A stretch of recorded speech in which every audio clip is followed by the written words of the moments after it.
let's dive into CU here. They hire Andre Gerard, great friend of mine. I met with him last Saturday, and their recruitment of you since maybe the meeting I had with Prime or a little bit before that has really ramped up. So talk about what Colorado has done specifically to keep a guy who I don't think they can lose. Like if they can fucking figure out a way to get you in this class, I think it would just be the biggest fucking home run in the history of signing offensive linemen at the University of Colorado. So, and there's some great players in the past that have been there, but I'm telling you, you walk because of the Jordan Seaton thing too. You guys played next to each other at IMG already. He's already your homeboy. You already played next to Cash. That left guard spot, Tyler Brown's gone after this year. That seems like a perfect spot where Breck walks in and just starts next to his two boys, and it's the IMG pipeline. Talk about how CU's been recruiting you and how impressed you are with everything up there, and we'll have some more questions.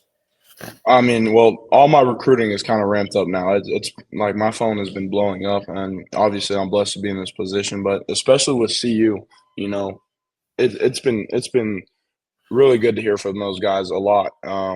You know, and I think the connection I have with the guys in the locker room is, you know, a huge thing. And like that, like anywhere I'm going, that's what I want. I want to have a connection with the guys in the locker room.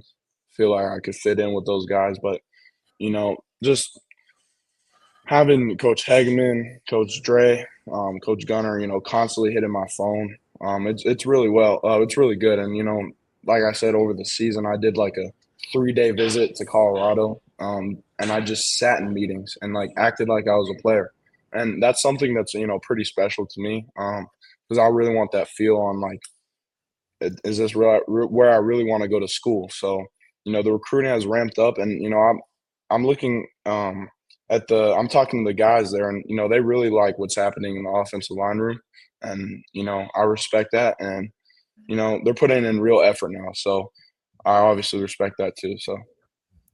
Yeah, that's big time. The effort that they put in, especially with the guys from the Box State. Bailey, you got any questions about CU before we keep going?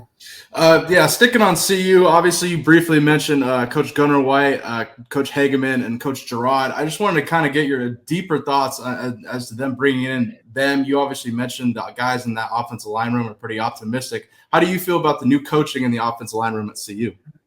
Yeah, I mean, Coach Lodeholt was my guy, so it sucks that he left, you know. I'm just being real. He was me and him had a really good relationship. So sure. It sucks that he's left, but that's okay. Is it good enough to go play college football in Mississippi? I told him no. I was like, Coach, I love you. I'm not going to Mississippi State. I ain't going to cowbell. Yeah, I told him I was real because he's my guy and I'm truthful with him. But yeah, like obviously Coach Hageman, when I got to talk to him last, he's big on that leadership role, and you know, he thinks that I could kind of take that leadership role at the next level, you know, just by talking to me, just by having a meeting with me. Sure. And obviously he's developed guys here. He was the offensive line coach at IMG, developed J.C. Latham and, you know, Tyler Booker, a couple of big names like that. That Latham kid is a monster, bro. Yeah, he's crazy. He came to IMG as a D lineman, and they moved him to O line. Every good offensive lineman used to be a D lineman, Breck. Yeah. I've never met Coach Dre. Talked to him over the phone. Seems like a great guy. And I'm looking forward to meeting him soon. And yeah, Coach Gunner, he's a really cool guy. You know, he's going to coach you up, and you know, I just need to see more and to sit more in meetings to really get a feel for him, because it was kind of Coach Lodeholt running the show when I visited. Sure. So I just kind of want to see how that operation is going to go. So I'd imagine that Coach Gerard will be the mouthpiece in the room after talking to him. He'll be the head guy. You know, Gunner will assist him, and Hang will be there to assist both of them. 3 guys in the room. That's most offensive line coaches have an assistant, and then they've got somebody that holds the bag. So that's usually how it goes. I will say this: Coach Gerard is very similar mindset to me. He's a great player. And bro, you said this about yourself, and I agree. You are a mean son of a bitch. Like when I talk to everybody in the room about being mean, you're one of the first guys I bring up. Like, I need you to follow the same footsteps as Drake and Breck and guys like that, and Ryan Jensen, guys like that from the Dunge family, and they're all following suit. So when you say mean, I don't know if there was a meaner son of a bitch on the face of God's green earth than Andre when he played. And he would embarrass you. And his development and the way that he played, one of the first things I did when I moved offensive line was reach out to him and ask him, what do I need to do to play offensive line? And, all we talked about on that Saturday morning was development and making sure that everybody's actually reaching their potential rather than just walking in and playing to the potential that they're at, if that makes sense. So, yeah. Man, I'm excited about what they're doing in Boulder. And I think that if they're going to hire anybody up there, it's got to be Drake, because I'm surprised they didn't hire him last year. It was between him and Lord Holt. And another thing, lastly, about Andre is I don't think he's going to jump. He's not going to the Cowboys. He's not going back to Texas to go to Texas Tech and shit. He's not going to Mississippi State.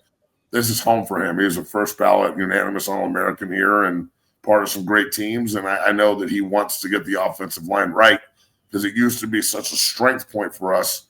And over the last couple of years, it's been bad. So even with good players. So, but let me ask you that question, telling off of that.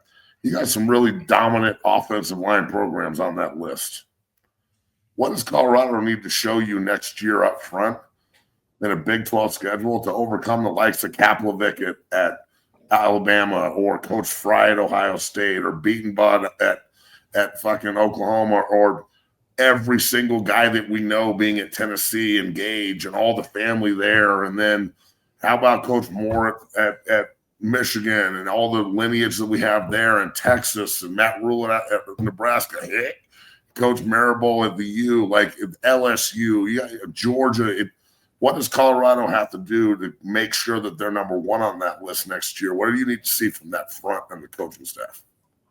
From the coaching staff, obviously, I want to see how they interact with the players. So maybe because I want to just see how they coach the guys up. And like I said, it's Big 12, so they're probably going to be passing a lot. But I would love to see them run the ball for 1,000 yards. I don't even know. Just run the ball dominantly. Is that mandatory for you? Because, bro, you know how I feel about it. We've had this talk.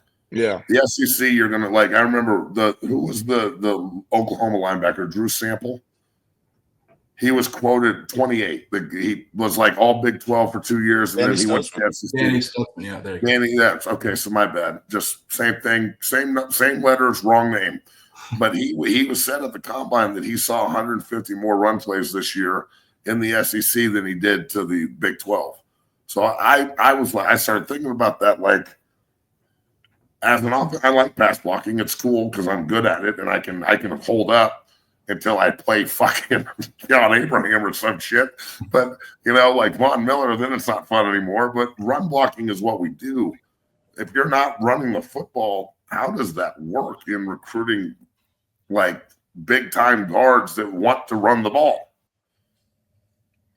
I don't know. They just got to run it and run it dominantly, because I got a lot of people on my list, Georgia, Miami, Texas, OU, Bama, Michigan, all those guys. And, they're pretty dominant run teams. Yeah, bro. It's like the top 15 run teams have all offered you. I wonder why that is. Maybe you're good at run blocking. Yeah. I just like to impose my will on people. So.